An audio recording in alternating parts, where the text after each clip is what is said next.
Comenzaremos explicando quiénes fueron las dos personas que crearon esta teoría. Todo comenzó por el economista sueco Elie Heckscher, que nació en 1879 y murió en 1952, quien formuló un teorema en 1919, y Bertil Ohlin, que nació en 1899 y murió en 1979. Modificó ese teorema y formuló en 1933 la teoría de las ventajas de los factores, o también conocida como la teoría de la dotación de los factores, que básicamente estudia la especialización de los países en el comercio exterior de acuerdo a la dotación o disponibilidad de los factores. Aunque una parte del comercio mundial se explica por las diferencias entre la productividad de trabajo, también se refleja las diferencias de recursos en los países. Se preguntarán, ¿y en qué consiste esta teoría o cómo funciona? Bueno, les explico.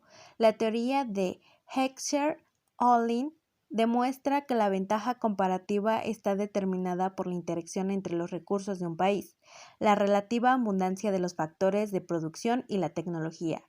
Es la interacción entre la abundancia y la intensidad con los cuales son explotados los recursos, la fuente de ventajas comparativas. Dato curioso: como oponente a la doctrina mercantilista surgió la de Adam Smith, modelo de la ventaja absoluta, considerado el fundador de la ciencia económica. Smith pone de manifiesto que la actividad económica de producción, distribución y consumo están sometidas a las leyes naturales del mercado. Prosiguiendo con nuestra teoría, la de Heckscher-Ohlin, hablaré sobre las características de la teoría, las cuales son: 1. Predice el patrón del comercio a partir de la intensidad y abundancia factorial. Se conoce como el modelo H-0. Se preguntarán, ¿qué significa H-0? Pues es la hipótesis nula. Se refiere a la afirmación contraria a la que ha llegado el investigador. Es la hipótesis que el investigador pretende rechazar.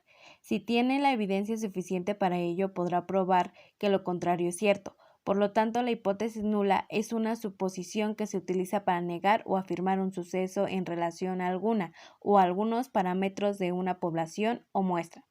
2. Afirma que una nación exportará la mercancía cuya producción requiere el uso intensivo de factores relativos, abundantes y baratos, e importará la mercancía cuya producción requiere el uso intensivo de factores relativamente escasos y caro. 3. Suspende bajo una serie de supuestos que el libre comercio no solo iguala el precio de los bienes, sino también los salarios y las rentas de los capitales y las naciones que comercian entre sí. 4. Dentro de la teoría de dotación de factores se asume que la tecnología, los gustos y las preferencias son similares entre los países. 5. El país con mayor recursos, ya sea tierra, trabajo o capital, tiene que exportar el factor con el que cuenta dentro de su nación. Por lo tanto, tiene la facilidad de exportar el producto que obtiene como resultado de la explotación de dichos recursos, ya que satisface y excede las necesidades que tiene su nación. Según el modelo de Heckscher-Ohlin, el comercio internacional conduce a una total igualación en el precio de los factores. Para entender esto, consideremos que cuando nuestro país y el extranjero comercian entre sí, ocurre algo más que un simple intercambio de bienes. De forma indirecta, ambos países están intercambiando factores de producción. Nuestro país está exportando indirectamente su mano de obra y el extranjero su tierra.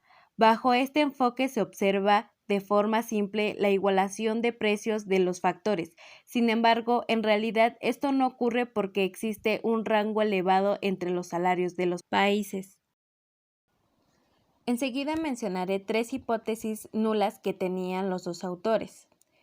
1. Ambos países producen ambos bienes. La igualación en el precio de los factores se produce solo si los países implicados son similares en su dotación factoriales. Esto no ocurre necesariamente. 2. Los países tienen la misma tecnología.